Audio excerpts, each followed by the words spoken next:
बिस्मिल्लाहिर्रहमानिर्रहीम अल्हम्दुलिल्लाहि रब्बिल आलमीन अस्सलामु अलैकुम वरहमतुल्लाहि वबरकातुहू।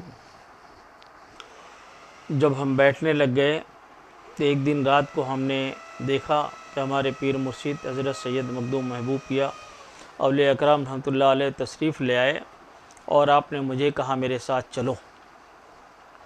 तो मैंने देखा कि वो मुझे एक सफ़ेद कलर की सीढ़ियाँ थी बहुत सारी, कुछ सीढ़ी पे चढ़ते चढ़ते मुझे काफ़ी ऊपर ले गए और रास्ते में दो साहब बैठे हुए थे जो मायूस दिख रहे थे मुझे। अब कौन थे मैं तो नहीं जानता हूँ उन्हें, लेकिन हम जब ऊपर पहुँचे तो काफ़ी बड़ा स्टेज था वाइट कलर का, और स्टेज से हट के 2 फीट हट के थोड़ी सी 2 कुर्सियाँ लगी हुई थी और गैप से आवाज़ आ रही थी कि जो इस कुर्सी पे बैठेगा वक्त का मजिस्ट्रेट होगा, ये आवाज़ आ रही थी इको साउंड के जैसे।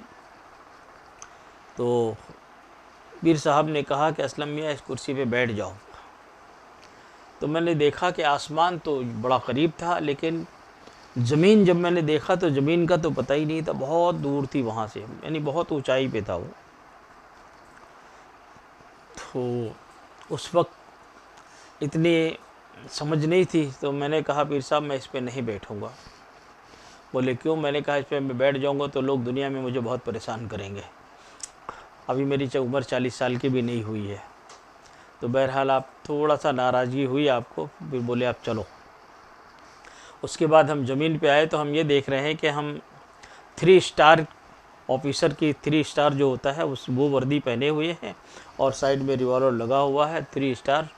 तो सुबह जब आँख खुली तो ये ख्याल आया कि मजिस्ट्रेट की कुर्सी पे तो नहीं बैठा, लेकिन 3 स्टार बन गया। लेकिन वो जो मजिस्ट्रेट की कुर्सी थी वो जब मुझे समझ आई उस बात की, तो मुझे उस चीज़ की खलिश सताने लग गई दिल में कि काश मैं उस पर बैठ गया होता। इस बात की मुझे कई साल तक बहुत ज़बरदस्त अफसोस रहा। रमज़ान का महीना था, सन तो मुझे याद नहीं है, ये मेरे ख़्याल से आज से 8-10 साल पहले की बात है। रमज़ान का महीना था, नमाज़ पढ़ने के बाद मैं तरावी के बाद यहाँ बैठा अपने यहीं खानकाह में ही नमाज़ पढ़ रहा था और दरवाज़ा ये भी बंद था, बाहर का भी दरवाज़ा बंद था। नमाज़ पढ़ रहा था, पढ़ने के बाद जैसे ही मैंने सलाम फेरा तो देखा दाहिने तरफ 1-2 शख्स बैठे हुए हैं सफ़ेद ड्रेस में और ज़मीन पे बैठे हुए हैं। जब सलाम फेर चुका तो उन्होंने बुलंद आवाज़ से मुझे सलाम किया। मैंने कहा वालेकुम सलाम। अच्छा, दरवाज़ा बंद है तो कोई बंदा तो आ ही नहीं सकता इंसान। तो मैंने कहा वालेकुम सलाम। तो उन्होंने मुझे कहा कि हम गरीब नवाज रहमतुल्लाह अलैह के कासिद हैं, आप ईद यहाँ मनाइए और अजमेर शरीफ फ़ौरन तशरीफ़ ले आइए। तो मैंने उनसे पूछा खैरियत तो उन्होंने कहा जितना हुक्म उतनी बातें, आगे की बात आप जहाँ सरकार जाने। बहरहाल वो फ़ौरन गायब हो गए। तो रमज़ान के बाद का फिर टिकट निकाला और अजमेर शरीफ तशरीफ़ ले गए। अजमेर शरीफ तशरीफ़ ले जाने के बाद मुझे ये एक आवाज़ आई कि आप फ़ौरन नीचे तशरीफ़ ले आइए और कहीं गोसा नसी हो जाइए। तो हम फ़ौरन तैयार होकर रेडी होकर वज़ू बना के नीचे आए, एक जगह शाहजहानी मस्जिद में गोसा नसी हो गए। बैठे रहे काफ़ी देर तक, आपकी गुम्बद मुबारक की तरफ देखते रहे, रोज़े मुबारक की तरफ निहारते रहे। उसके बाद फिर आंख बंद हो गई धीरे धीरे और बंद भर के बैठे रहे। उसके बाद एक आवाज़ आई, फिर मैंने सलाम किया और रूहानियत में हाथ मिलाया और मेरे सर पे एक हाथ आया और हाथ आने के बाद ये कहा गया, ये आवाज़ आई कि बिलखुसूस मदीने शरीफ से आप तुम्हारे से मिलने आए हैं सरकार गरीब नवाज रहमतुल्लाह अलैह, और आप गरीब नवाज रहमतुल्लाह अलैह फरमाते हैं कि असलम मियाँ मुबारक हो, आज से अभी से इसी वक्त से जितने औलिया रहमतुल्लाह अलैह दुनिया से विसाल फरमा गए उनका 10 से ताउन तुम्हारे सर पे, और जो हयात है उनका 10 तुम्हारे उनके ऊपर।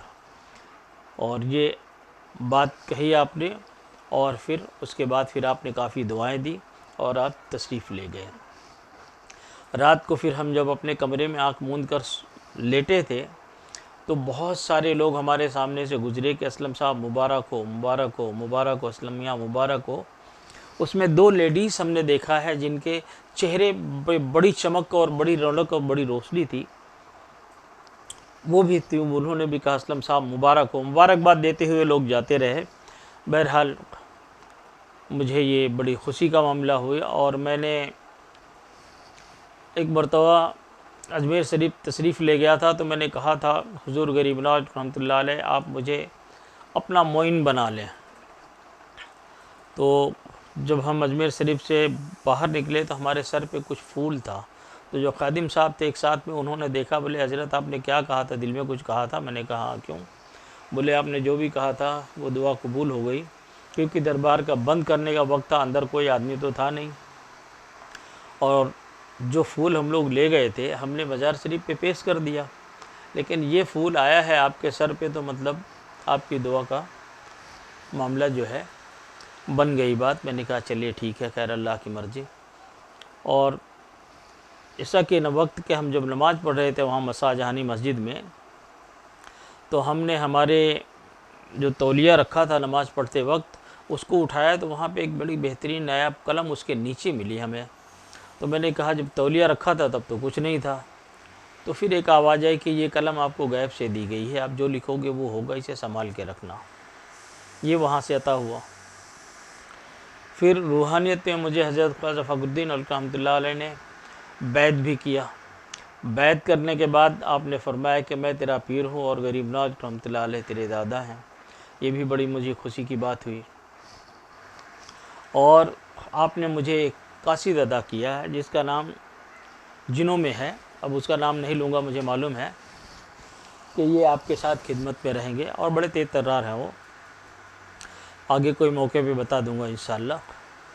तो मुझे एक चीज़ याद है कि जब गरीब नवाज़ रहमतुल्लाह अलैह का विसाल हुआ था तो मुझे होशो हवास में ख़्याल है कि मैं उस वक्त आपके रोज़े मुबारक पे आया, और आपके मज़ार अक़दस पे जब लोग मिट्टी चढ़ा रहे थे तो हम उस वक्त खड़े थे, और उसके बाद जब लोग हट गए तो हम 7 चक्कर लगा के और चले गए। लेकिन जब पैदा हुए दुनिया में तशरीफ़ ले आए तो मुझे ख्याल आया, जब मैं उस दुनिया रूहानियत की दुनिया समझने लग गया तो मैंने रब से दुआ किया कि अल्लाह ताला ये क्या माजरा है, पैदा तो मैं अभी हुआ और ये तो 1900 साल या 850 साल पुरानी बातें हैं, तो मुझे कैसे ख्याल है या मैं वहाँ गया कैसे? एक आवाज़ आई कि तेरा रिश्ता गरीब नवाज़ रहमतुल्लाह अलैह से रोज़े अज़ल का है, इसलिए तू पहले भी आज़ाद था और अभी भी आज़ाद है, आगे भी रहेगा। बहरहाल अल्लाह जिसे नवाजे अल्लाह से लो लगाओ और इज़्ज़त करो। एक चीज़ और ख़याल आ गई है, पीर की हाल पीर जाने, फ़कीर की हाल फ़कीर जाने। अपनी ज़बान से कभी किसी को बुरा भला नहीं कहना चाहिए। अस्सलामु अलैकुम रहमतुल्लाहि व बरकातुहू। खुदा हाफ़िज़।